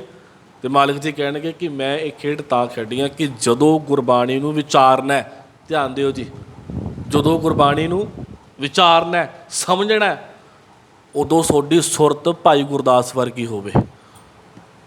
ਉਦੋਂ ਸੁਰਤ ਭਾਈ ਗੁਰਦਾਸ ਵਰਗੀ ਕਿ ਔਂਕੜ ਕਿਉਂ ਲੱਗਿਆ, ਸਿਹਾਰੀ ਕਿਉਂ ਲੱਗੀ, ਬਿੰਦੀ ਇੱਥੇ ਕਿਉਂ ਲੱਗੀ। ਭਾਈ ਤੁਹਾਡੀ ਸੁਰਤ ਭਾਈ ਗੁਰਦਾਸ ਵਰਗੀ ਹੋਵੇ। ਤੇ ਜਦੋਂ ਗੁਰਬਾਣੀ ਨੂੰ ਪੜ੍ਹਨਾ ਆ, ਇੰਨੇ ਪਿਆਰ ਨਾਲ ਪੜ੍ਹਨਾ ਆ ਜਿਵੇਂ ਬਾਬਾ ਬੁੱਢਾ ਪੜ੍ਹ ਰਿਹਾ ਹੈ। ਤੇ ਬਾਬਾ ਬੁੱਢਾ ਉਹ ਹੈ, ਨਾ ਤਰੇੜਾਂ ਵਿੱਚੋਂ ਆ, ਨਾ ਭੱਲਿਆਂ 'ਚੋਂ ਆ, ਨਾ ਸੋਢੀਆਂ 'ਚੋਂ ਆ, ਨਾ ਬੇਦੀਆਂ 'ਚੋਂ ਆ। ਇੱਦਾਂ ਇੱਥੇ ਵੀ ਰੌਲਾ ਪੈ ਜਾਣਾ ਸੀਗਾ ਜੇ ਬਾਬੇ ਨਾਨਕ ਦੀ ਕੁੱਲ 'ਚੋਂ ਕਿਸੇ ਨੂੰ ਗੱਦੀ 'ਚ ਬਿਠਾ ਦਿੰਦੇ। ਤੇ ਇਹ ਪੀੜ੍ਹੀ ਚੱਲ ਪੈਣੀ ਸੀਗੀ ਕਿ ਸਿਰਫ ਤਾਬਿਆਂ 'ਤੇ ਇਕੱਲੇ ਬਾਬੇ ਨਾਨਕ ਦੀ ਕੁੱਲ ਵਾਲੇ ਬਹਿ ਸਕਦੇ ਆ। ਤੇ ਤਰੇਣ ਨੂੰ ਬਿਠਾ ਦਿੰਦੇ ਤੇ ਲੋਕਾਂ ਨੇ ਕਹਿਣਾ ਸੀਗਾ ਗੁਰੂ ਅੰਗਦ ਦੇਵ ਪਾਤਸ਼ਾਹ ਦੀ ਕੁੱਲ ਤਰੇਣ ਆ ਭਾਈ, ਉਹ ਤਰੇਣੇ ਇਕੱਲੇ ਬੈਠ ਸਕਦੇ। ਜੇ ਭੱਲਿਆਂ ਨੂੰ ਬਿਠਾ ਦਿੰਦੇ ਗੁਰੂ ਅਮਰਦਾਸ ਪਾਤਸ਼ਾਹ ਦੀ ਕੁੱਲ 'ਚੋਂ ਕਿਸੇ ਨੂੰ, ਜਾਤ ਦੇ ਵਿੱਚੋਂ ਕਹਿ ਲਓ, ਹੈ ਨਾ, ਵੀ ਲੋਕਾਂ ਨੇ ਕਹਿਣਾ ਇਕੱਲੇ ਭੱਲੇ ਹੀ ਤਾਬਿਆਂ 'ਤੇ ਬੈਠ ਸਕਦੇ ਆ। ਜੇ ਗੁਰੂ ਰਾਮਦਾਸ ਪਾਤਸ਼ਾਹ ਜੀ ਦੇ ਕਿਤੇ ਖਾਨਦਾਨ 'ਚੋਂ ਬਿਠਾ ਦਿੰਦੇ ਸੋਢੀ ਨੂੰ, ਲੋਕਾਂ ਦੇ ਦਿਮਾਗ 'ਚ ਗੱਲ ਆਉਣੀ ਤੇ ਇਕੱਲੇ ਸੋਢੀ ਉਹ ਤਾਬਿਆਂ 'ਚ ਬੈਠ ਸਕਦੇ ਆ। ਬਾਬਾ ਬੁੱਢਾ ਨਾ ਤਰੇਣ ਆ, ਨਾ ਬੇਦੀ ਹੈ, ਨਾ ਸੋਢੀ ਆ, ਨਾ ਭੱਲਾ ਆ। ਤੇ ਬਾਬਾ ਬੁੱਢਾ ਸਭ ਤੋਂ ਵੱਖਰਾ ਆ। ਤੇ ਬਾਬੇ ਬੁੱਢੇ ਨੂੰ ਗੱਦੀ 'ਤੇ ਬਿਠਾਇਆ। ਇਹਦਾ ਮਤਲਬ ਇਹ ਹੈ ਕਿ ਸਿੱਖ ਗੱਦੀ 'ਤੇ ਬਹਿ ਸਕਦਾ। ਤੇ ਸਿੱਖ ਦੀ ਕੋਈ ਜਾਤ ਪਾਤ ਗੋਤ ਧਰਮ ਹੁੰਦਾ ਹੀ ਨਹੀਂ ਹੈ। ਨੁਕਤੇ ਨੇ, ਮੈਂ ਹਰ ਵਾਰੀ ਬੇਨਤੀ ਕਰਦਾ, ਕੱਲਾ ਪ੍ਰਕਾਸ਼ ਦਿਹਾੜਾ ਅਸੀਂ ਮਨਾ ਕੇ ਨਿਕਲ ਜਾਂਦੇ ਆ, ਕਈ ਸਾਲਾਂ ਤੋਂ ਮਨਾ ਲਿਆ, ਪਰ ਗੁਰੂ ਗ੍ਰੰਥ ਸਾਹਿਬ ਮਾਲਕ ਬਾਰੇ ਅਸੀਂ 1% ਵੀ ਨਹੀਂ ਜਾਣਦੇ ਗੁਰੂ ਗ੍ਰੰਥ ਸਾਹਿਬ ਵਿੱਚ ਕੀ ਪਿਆ ਹੈ, ਅਸਲ 'ਚ ਹੈ ਕੀ ਹੈ। ਹਾਂ ਠੀਕ ਹੈ, ਮੈਂ ਫਿਰ ਬੇਨਤੀ ਕਰਦਾ, ਕਿਸੇ ਨੂੰ ਗੁੱਸਾ ਲੱਗਦਾ ਹੋਵੇ ਜੀ ਕੋਈ ਗੱਲ ਨਹੀਂ, ਪਰ ਸੱਚਾਈ ਇਹ ਆ ਗੁਰੂ ਗ੍ਰੰਥ ਸਾਹਿਬ ਮੱਥਾ ਟੇਕਣ ਵਾਲੀ ਚੀਜ਼ ਨਹੀਂ ਸੀ। ਅਸੀਂ ਇਕੱਲੇ ਮੱਥੇ ਜੋਗੀ ਰਹਿ ਗਏ। ਮੱਥਾ ਬਾਅਦ 'ਚੋਂ ਟੇਕੋ, ਪਹਿਲਾਂ ਪੜ੍ਹੋ। ਪੜ੍ਹ ਕੇ ਜਦੋਂ ਮੇਰਾ ਜੀਵਨ ਬਦਲ ਗਿਆ, ਫਿਰ ਮੇਰੇ ਮੂੰਹ 'ਚੋਂ ਨਿਕਲਣਾ ਸੀਗਾ ਵਾਹ ਧੰਨ ਗੁਰੂ ਨਾਨਕ, ਧੰਨ ਗੁਰੂ ਗ੍ਰੰਥ ਸਾਹਿਬ, ਐਡੀ ਕਮਾਲ ਦੀ ਵਿਚਾਰਧਾਰਾ। ਪਹਿਲਾਂ ਬਾਬੇ ਨਾਨਕ ਨੂੰ ਜਾਂਦੀ ਖੋੜੀ ਕੋਈ ਮੱਥਾ ਟੇਕ ਦਿੰਦਾ ਸੀਗਾ। ਪਹਿਲਾਂ ਗੁਰੂ ਨਾਨਕ ਜਦੋਂ ਆਪਣੀ ਗੱਲ ਰੱਖਦਾ ਸੀਗਾ ਤੇ ਫਿਰ ਕਹਿੰਦੇ ਸੀ ਕਿ ਧੰਨ ਨਾਨਕ ਤੇਰੀ ਵੱਡੀ ਕਮਾਈ। ਪਹਿਲਾਂ ਪੜ੍ਹੀਏ ਤਾਂ ਸਹੀ ਅਸੀਂ ਇਹ ਕੀ ਆ ਗੁਰੂ ਗ੍ਰੰਥ ਸਾਹਿਬ 'ਚ, ਪਰ ਅਸੀਂ ਪੜ੍ਹ ਨਹੀਂ ਪਾਏ, ਅਸੀਂ ਸਮਝ ਨਹੀਂ ਪਾਏ ਜੀ। ਹੁਣ ਇੱਥੇ ਨਿੱਕੇ ਨਿੱਕੇ ਨੁਕਤੇ ਆ ਕਿ ਹਰ ਗੁਰੇ ਭਾਣਾ ਦੀ ਵਡਿਆਈ, ਤੁਰ ਲਿਖਿਆ ਲੇਖ ਰਜਾਏ ਜਿਉ, ਕਹੈ ਸੁੰਦਰ ਸੁਣੋ ਸੰਤੋ, ਸਭ ਜਗਤ ਪੈਰੀ ਪਾਏ ਜਿਉ। ਬਾਬਾ ਸੁੰਦਰ ਜੀ ਕਹਿ ਰਹੇ ਆ ਕਿ ਭਾਈ ਸਾਰੀ ਖੇਡ ਜਿਹੜੀ ਵਾਪਰੀ ਹੈ ਜੀ, ਇਹ ਹੁਣ ਸਾਰਾ ਜਗਤ ਗੁਰੂ ਰਾਮਦਾਸ ਪਾਤਸ਼ਾਹ ਨੂੰ ਆ ਕੇ ਮੱਥਾ ਟੇਕ ਰਿਹਾ, ਆ ਕੇ ਝੁਕ ਰਿਹਾ ਹੈ। ਗੁਰੂ ਅਮਰਦਾਸ ਪਾਤਸ਼ਾਹ ਜੀ ਨੇ ਸਾਰੀ ਖੇਡ ਵਰਤਾ ਕੇ ਆਪਣਾ ਸਰੀਰ ਤਿਆਗਿਆ। ਸਰੀਰ ਤਿਆਗਣ ਤੋਂ ਬਾਅਦ ਗੁਰਤਾ ਗੱਦੀ ਧੰਨ ਗੁਰੂ ਰਾਮਦਾਸ ਪਾਤਸ਼ਾਹ ਜੀ ਕੋਲ ਆਈ। ਹੁਣ ਗੁਰੂ ਰਾਮਦਾਸ ਪਾਤਸ਼ਾਹ ਨੂੰ ਸਾਰਾ ਜਗਤ ਆ ਕੇ ਮੱਥਾ ਟੇਕ ਰਿਹਾ ਜੀ। ਦਾਦੇ ਨੇ ਕਿਰਪਾ ਕੀਤੀ ਹੈ ਜੀ, ਲਗਾਤਾਰ 10 ਦਿਨ ਇਹਨਾਂ 6 ਪਦਿਆਂ ਦੀ ਵਿਚਾਰ ਕੀਤੀ ਹੈ ਜੀ। ਕਿਸੇ ਨੂੰ ਲਾਭ ਹੋਵੇ ਜਾਂ ਨਾ ਹੋਵੇ, ਪਰ ਮੈਨੂੰ ਬੜਾ ਲਾਭ ਹੋਇਆ ਕਿਉਂਕਿ ਮੇਰੀ 4.5 ਘੰਟੇ ਦੀ ਰਿਕਾਰਡਿੰਗ ਹੋ ਗਈ ਹੈ ਜੀ। 4.5 ਘੰਟੇ ਦੀ ਰਿਕਾਰਡਿੰਗ ਦਾ ਮਤਲਬ ਇਹ ਹੈ ਕਿ ਮੇਰਾ 1 ਮਹੀਨੇ ਦਾ ਮੈਟਰ ਤਿਆਰ ਹੋ ਗਿਆ। ਮੈਂ 15-15 ਮਿੰਟ ਕੱਟ ਕੇ ਪਾਊਂਗਾ ਜੀ। ਤੇ ਗੁਰੂ ਮਾਲਕ ਦੀ ਕਿਰਪਾ ਦੇ ਸਦਕਾ ਬਾਹਰ ਬੜੀ ਦੁਨੀਆ ਸੁਣਦੀ ਹੈ ਚੈਨਲ ਦੇ ਰਾਹੀਂ, ਮੇਰੇ ਦੂਰ ਦਰੇਡੇ ਜਾਏਗੀ ਤੇ ਬਹੁਤ ਦੁਨੀਆ ਤੱਕ ਇਹ ਚੀਜ਼ ਪਹੁੰਚੇਗੀ ਜੀ। ਸੋ ਮੈਂ ਖੁਦ ਮੰਗ ਕੇ ਕਮੇਟੀ ਤੋਂ ਸੇਵਾ ਲਿੱਤੀ ਸੀ ਕਿ ਮੈਨੂੰ ਇਹ ਸੇਵਾ ਦਿਓ, ਕਿਉਂਕਿ ਮੇਰੇ ਮਨ 'ਚ ਹੁੰਦਾ ਕਿ ਮੈਂ ਵੱਧ ਤੋਂ ਵੱਧ ਬਾਬੇ ਨਾਨਕ ਦੀ ਬਾਣੀ ਦਾ ਪ੍ਰਚਾਰ ਕਰਾਂ। ਪੜਾ ਮੇਰਾ ਜ਼ਿੰਮੇਵਾਰੀ, ਮੇਰੀ ਡਿਊਟੀਆਂ ਮੈਂ ਨਿਭਾਉਣੀਆਂ ਜੀ। ਤੁਹਾਡੀ ਆਪਣੀ ਡਿਊਟੀ ਆਉਣਾ ਕਿ ਨਹੀਂ ਆਉਣਾ ਉਹ ਤੁਹਾਡੀ ਮਰਜ਼ੀ ਹੈ ਭਾਈ। ਤੇ ਗੁਰੂ ਮਾਲਕ ਨੇ ਮੇਰੀ ਸੇਵਾ ਲਾਈ ਤੇ ਮੈਂ ਸੇਵਾ ਜਿੰਨੀ ਕੁ ਮਾਲਕ ਨੇ ਮੱਤ ਬਖਸ਼ੀ ਉਸ ਮੱਤ ਦੇ ਮੁਤਾਬਿਕ ਸੇਵਾ ਕੀਤੀ ਹੈ ਜੀ। ਫਿਰ ਵੀ ਇੱਕ ਨਹੀਂ ਬੇਅੰਤ ਪ੍ਰਕਾਰ ਦੀਆਂ ਭੁੱਲਾਂ ਹੋ ਗਈਆਂ ਨੇ ਜੀ, ਮੈਂ ਮੰਨਦਾ ਆ।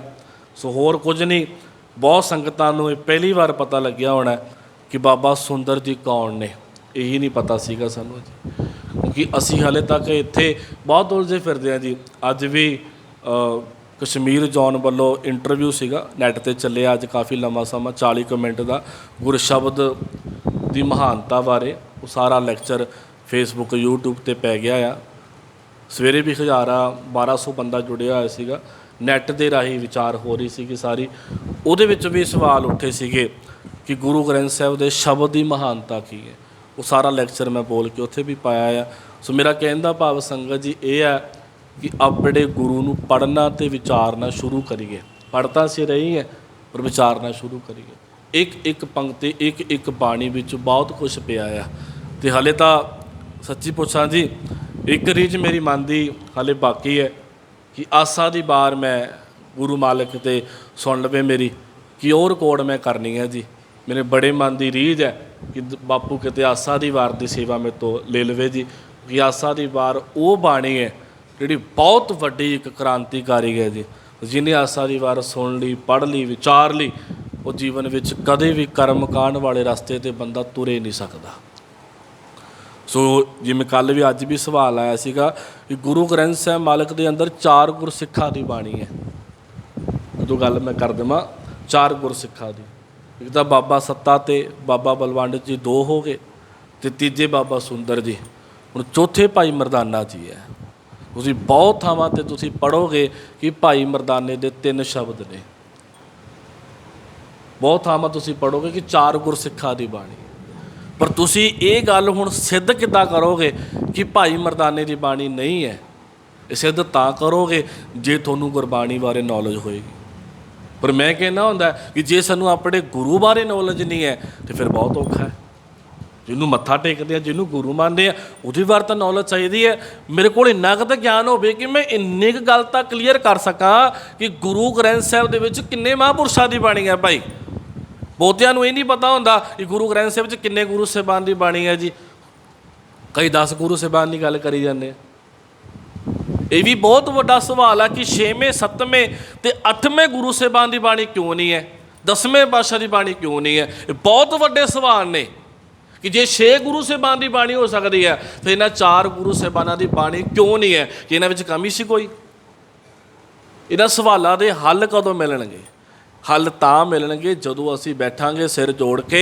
ਅਸੀਂ ਖੁਦ, ਮੈਂ ਕਦੇ ਨਹੀਂ ਦੇਖਿਆ ਜੀ ਤੁਹਾਡੇ ਵਿੱਚੋਂ ਵੀ ਜਾਂ ਹੋਰ ਥਾਵਾਂ 'ਤੇ ਜਾਂਦਾ ਇਹ ਕੋਈ ਮੇਰੀ ਕਥਾ 'ਚ ਮੈਨੂੰ ਸਵਾਲ ਕਰੀ ਗਿਆ, ਨਹੀਂ ਤੁਸੀਂ ਆਹ ਗੱਲ ਕਰੀ ਗਏ ਜੀ, ਸਾਨੂੰ ਇਹ ਗੱਲ ਸਮਝ ਨਹੀਂ ਪਈ। ਸਾਨੂੰ ਬਾਪੂ ਨੇ ਇੱਦਾਂ ਦੇ ਨਹੀਂ ਬਣਾਇਆ ਸੀਗਾ ਜੀ। ਆਲਮਗੀਰ ਸਾਹਿਬ ਅੱਜ ਤੋਂ 4 ਸਾਲ ਪਹਿਲਾਂ ਮੇਰੇ ਖਿਆਲ 'ਚ ਕੈਂਪ ਲੱਗਿਆ ਸੀਗਾ ਜੀ ਗੁਰੂ ਗ੍ਰੰਥ ਸਾਹਿਬ ਮਾਲਕ ਜੀ ਦਾ। ਅਸੀਂ ਮੂਹਰੇ ਬਹਿੰਦੇ ਸੀਗੇ, ਉੱਥੇ ਹਜ਼ਾਰਾਂ ਦੀ ਗਿਣਤੀ 'ਚ ਪਾਠੀ ਸਿੰਘ ਕਥਾਵਾਚਕ ਆਉਂਦੇ ਸੀਗੇ, ਹਜ਼ਾਰਾਂ ਦੀ ਗਿਣਤੀ 'ਚ। ਸਾਡਾ ਹਰ ਪੰਕਤੀ 'ਚ ਸਵਾਲ ਸੀਗਾ। ਪੜ੍ਹਾਉਣ ਵਾਲਿਆਂ ਨੇ ਹੱਥ ਜੋੜਤੇ ਤੇ ਕਹਿੰਦੇ ਭਾਈ ਸਾਹਿਬ ਤੁਸੀਂ ਅੰਦਰ ਨਾ ਆਇਆ ਕਰੋ, ਤੁਹਾਡੇ ਸਵਾਲਾਂ ਦੇ ਜਵਾਬ ਨਹੀਂ ਹੈ। ਉਹਦਾ ਕਾਰਨ ਕੀ, ਤੁਸੀਂ ਸਵਾਲ ਕਰੋ ਕਿ ਇਹ ਪੰਕਤੀ ਦੇ ਇਹ ਅਰਥ ਕਿਵੇਂ ਆ। ਜਿਵੇਂ ਕੱਲ੍ਹ ਆਪਾਂ ਕੀਤੀ ਆ, ਕੇਸੋ ਗੋਪਾਲ ਪੰਡਤ ਸਦਿਓ ਹਰ ਹਰ ਕਥਾ ਪੜ੍ਹੇ ਪੁਰਾਣ ਜੀਓ। ਇਹ ਪੰਕਤੀ ਵਰਤ ਕੇ ਬਹੁਤਾਂ ਨੇ ਸਾਨੂੰ ਲੁੱਟਿਆ, ਪਰ ਜਦੋਂ ਮੇਰੇ ਕੋਲ ਗੁਰਬਾਣੀ ਦੀ ਵਿਆਕਰਨ ਹੋਏਗੀ, ਜਿਵੇਂ ਕੱਲ੍ਹ ਗੱਲ ਕੀਤੀ ਹੈ ਕਿ ਪੁਰਾਣ ਨੂੰ ਔਂਕੜ ਲੱਗੀ ਹੋਈ ਹੈ। ਜੇ ਦਾ ਦੇ ਦੀ ਦੇ ਅਰਥ ਹੁੰਦੇ ਤੇ ਸਿਹਾਰੀ ਹੁੰਦੀ। ਗੋਪਾਲ ਉੱਥੇ ਮੁਕਤਾ ਆ, ਉੱਥੇ ਨਾ ਸਿਹਾਰੀ ਆ ਤੇ ਨਾ ਔਂਕੜ ਹੈ। ਉੱਥੇ ਪੰਡਤ ਨੂੰ ਸਿਹਾਰੀ ਨਹੀਂ ਹੈ, ਔਂਕੜ ਨਹੀਂ ਹੈ, ਉੱਥੇ ਮੁਕਤਾ ਆ, ਤੱਤਾ ਮੁਕਤਾ ਆ। ਉਹ ਤੁਹਾਡੀ ਮੁਕਤ ਹੈ, ਔਂਕੜ ਸਿਹਾਰੀ ਆਪੇ ਅਰਥ ਕਰ ਗਈਆਂ ਜੇ ਤੁਹਾਨੂੰ ਵਿਆਕਰਨ ਦੀ ਨੌਲੇਜ ਹੋਵੇ। ਸੋ ਮੇਰਾ ਕਹਿਣ ਦਾ ਭਾਵ ਇਹ ਹੈ ਕਿ ਮੈਂ ਨਹੀਂ ਕਹਿਣਾ ਹੁੰਦਾ ਜੀ ਮੇਰੇ ਤੋਂ ਹੀ ਕਰਾਓ, ਪਰ ਤੁਸੀਂ ਗੁਰਦੁਆਰਾ ਕਮੇਟੀ ਨੂੰ ਕਹਿ ਕੇ ਜ਼ਰੂਰ ਕਿਹਾ ਕਰੋ ਕਿ ਭਾਈ ਸਾਹਿਬ ਜੀ ਵਿਆਕਰਨ ਦੇ ਹਫ਼ਤੇ ਵਾਸਤੇ ਕੋਈ ਵਿਦਵਾਨ ਬੁਲਾਓ ਜੀ ਬਾਹਰੋਂ, ਅਸੀਂ ਵਿਆਕਰਨ ਸਿੱਖਣੀ ਚਾਹੁੰਦੇ ਹਾਂ। ਜੇ ਤੁਹਾਡਾ ਬੱਚਾ ਐਵੇਂ ਜਾਈ ਜਾਵੇ ਸਕੂਲ 'ਚ ਕੁਛ ਸਿੱਖੇ ਨਾ ਆਵੇ, ਤੁਸੀਂ ਕਹਿੰਦੇ ਨੂੰ ਤੇਰੀ ਕਾਪੀ ਤਾਂ ਕੁਝ ਲਿਖਦਾ ਹੀ ਨਹੀਂ ਤੂੰ, ਫਿਰ ਟੀਚਰ ਨੂੰ ਤੁਸੀਂ ਫ਼ੋਨ ਨਹੀਂ ਕਰਦੇ ਜੀ?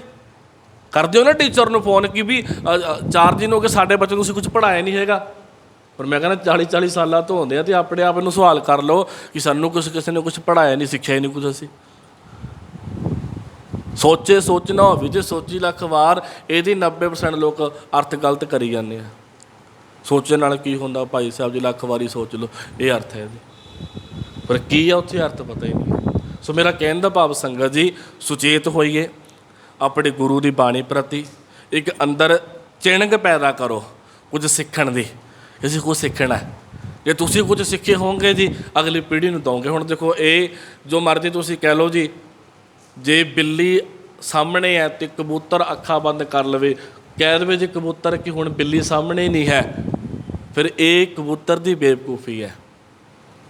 ਹੁਣ ਸਾਡੀ ਨੌਲੇਜ ਅੱਜ ਸਾਨੂੰ ਕਿੰਨੀ ਕੁ ਹੈ, ਜੋ ਮੇਰੇ ਕੋਲ ਹੋਏਗੀ, ਜੋ ਦਾਦੀ ਕੋਲ ਹੋਏਗੀ, ਉਹ ਆਪਣੀ ਨੂੰਹ ਨੂੰ ਦੇਗੀ, ਨੂੰਹ ਆਪਣੇ ਧੀ ਪੁੱਤ ਨੂੰ ਦੇਗੀ। ਹੁਣ ਨੋਟ ਕਰ ਲਓ ਦਾਦੀਆਂ ਕੋਲ ਕਿੰਨੀ ਨੌਲੇਜ ਹੈ, ਅੱਗੇ ਨੂੰਹਾਂ ਨੂੰ ਕੀ ਦੇਣਾ ਅਤੇ ਨੂੰਹਾਂ ਨੇ ਆਪਣੇ ਬੱਚਿਆਂ ਨੂੰ ਅੱਗੇ ਕੀ ਦੇਣਾ। ਜੇ ਅਸੀਂ ਉਹ ਆਪਣਾ, ਮੈਂ ਕੱਲ੍ਹ ਵੀ ਇਹ ਤਰਲਾ ਹੀ ਲਿੱਤਾ ਜੀ, ਜੇ ਅਸੀਂ ਉਹ ਆਪਣੀ ਗੱਲ ਲੋਕਾਂ ਨੂੰ ਨਹੀਂ, ਆਪਣੇ ਲੋਕਾਂ ਨੂੰ ਨਹੀਂ ਸਮਝਾ ਸਕੇ, ਫਿਰ ਦੂਰ ਦੁਰੇਡੇ ਤਾਂ ਹਜੇ ਪ੍ਰਚਾਰ ਕਰਨਾ ਬੜਾ ਔਖਾ ਹੈ। ਹੋਣਾ ਤਾਂ ਇਹ ਚਾਹੀਦਾ ਸਾਡਾ ਐਡਾ ਵੱਡਾ ਪੱਧਰ ਬਣ ਜਾਂਦਾ ਕਿ ਦੁਨੀਆ ਨੂੰ ਅਸੀਂ ਪ੍ਰਚਾਰ ਕਰਦੇ, ਪਰ ਅਸੀਂ ਤਾਂ ਹਾਲੇ ਆਪਣਿਆਂ ਨੂੰ ਰੋਂਦੇ ਪਏ ਆ ਕਿ ਆ ਜਾਓ ਭਾਈ ਗੁਰਬਾਣੀ ਪੜ੍ਹ ਲਓ। ਹੁਣ ਨਿਗਾਹ ਮਾਰੋ ਨਾ, ਆਪਣੇ ਬੱਚੇ ਆਉਂਦੇ ਹੀ ਨਹੀਂ ਗੁਰਦੁਆਰੇ, ਔਖਾ ਹੋ ਗਿਆ ਆ। ਸੋ ਕਹਿ ਲਓ ਜੀ ਡਿਊਟੀ ਲੱਗੀ ਹੈ ਸਾਡੀ, ਰੋਲੀ ਦਾ ਇੱਥੇ ਬੈਠ ਕੇ ਆਪਣੀ ਕੌਮ ਦੇ ਦਰਦ ਨੂੰ। ਹਾਂ, ਕਈਆਂ ਨੂੰ ਲੱਗਦਾ ਕਿ ਭਾਈ ਸਾਹਿਬ ਕਿੱਦਾਂ ਦੀ ਗੱਲਾਂ ਕਰਕੇ, ਆਪਣੀ ਆਪਣੀ ਮੱਤ ਹਰ ਬੰਦੇ ਦੀ। ਮੇਰਾ ਕੰਮ ਆ ਜੀ ਬੋਲਣਾ, ਕਹਿਣਾ, ਦੁਹਾਈ ਪਾਉਣੀ। ਚੌਂਕੀਦਾਰ ਤੁਸੀਂ ਰੱਖਿਆ ਹੋਵੇ ਆਪਣੇ ਮਹੱਲੇ 'ਚ ਅਤੇ ਰਾਤ ਨੂੰ ਸੌਣ ਵੇ ਤੁਸੀਂ ਉਹਨੂੰ ਪੈਸੇ ਦੇ ਦੋਗੇ ਜੀ? ਤੁਹਾਡੇ ਘਰ 'ਚ ਚੋਰੀ ਹੋ ਗਈ ਹੋਵੇ, ਤੂੰ ਕਿੱਥੇ ਦਾ ਭਾਈ? ਮੈਂ ਸੁੱਤਾ ਪਿਆ ਸੀਗਾ, ਤੁਸੀਂ ਕੀ ਕਹੋਗੇ? ਵੀ ਜਾ ਭਾਈ ਅਸੀਂ ਬੰਦਾ ਉਹ ਰੱਖਣਾ ਜਿਹੜਾ ਰਾਤ ਨੂੰ, ਹਾਂਜੀ ਬੋਲੋ, ਰਾਤ ਨੂੰ ਜਾਗੇ। ਰਾਤ ਨੂੰ ਤੂੰ ਜਾਗਦਾ, ਸ਼ਾਇਦ ਸਾਡੇ ਘਰ ਚੋਰੀ ਨਾ ਹੁੰਦੀ। ਅਤੇ ਮੈਂ ਜੇ ਗੁਰੂ ਘਰ ਦਾ ਚੌਂਕੀਦਾਰ ਹਾਂ ਜੀ, ਮੈਂ ਦੁਹਾਈ ਨਾ ਪਾਵਾਂ ਕਿ ਅਸੀਂ ਲੁੱਟੇ ਜਾ ਰਹੇ ਹਾਂ ਜੀ, ਅਤੇ ਫਿਰ ਮੈਂ ਚੌਂਕੀਦਾਰ ਕਹਾਉਣ ਦਾ ਹੱਕਦਾਰ ਨਹੀਂ ਹੈ। ਸੋ ਮੇਰਾ ਕੰਮ ਹੈ ਜੀ ਰੌਲਾ ਪਾਉਣਾ ਕਿ ਜਾਗਦੇ ਰਹੋ, ਬਚ ਲਓ। ਹਾਂ, ਜਿਹਨੇ ਨਹੀਂ ਬਚਣਾ ਉਹ ਫਿਰ ਅਗਲਾ ਕੰਬਲ ਲੈ ਕੇ ਸੌਂ ਜਾਂਦਾ ਹੁੰਦਾ ਵੀ ਚੌਂਕੀਦਾਰ ਦਾ ਤਾਂ ਮਤਲਬ ਇਹ ਹੁੰਦਾ ਰੌਲਾ ਪਾਉਣਾ। ਸੋ ਆਪਣਾ ਆਪਣਾ ਮਨ ਹੈ, ਆਪਣਾ ਆਪਣਾ ਦਿਮਾਗ ਹੈ। ਸਤਿਗੁਰ ਦਾਤਾ ਕਿਰਪਾ ਰੱਖੇ। ਇਹਨਾਂ 10 ਦਿਨਾਂ ਦੇ ਅੰਦਰ ਇੱਕ ਨਹੀਂ 100 ਗਲਤੀਆਂ ਮੈਂ ਕਰ ਗਿਆ ਜੀ, ਉਹਦੇ ਲਈ ਸੰਗਤ ਅਤੇ ਗੁਰੂ ਤੋਂ ਮਾਫੀ ਮੰਗਦਾ ਜੀ। ਦਾਤਾ ਕਿਰਪਾ ਕਰੇ, ਇਸੇ ਤਰ੍ਹਾਂ ਸਤਿਗੁਰ ਆਪਣੇ ਚਰਨਾਂ ਕਮਲ ਆਪਾਂ ਜੋੜੀ ਰੱਖੇ ਜੀ। ਵਾਹਿਗੁਰੂ ਜੀ ਕਾ ਖਾਲਸਾ, ਵਾਹਿਗੁਰੂ ਜੀ ਕੀ ਫਤਿਹ। ਸ਼ਲੋਕ ਪਵਨ ਗੁਰੂ ਪਾਣੀ ਪਿਤਾ, ਮਾਤਾ ਤਰਤ ਮਹਤ, ਦਿਵਸ ਰਾਤ ਦੋਇ।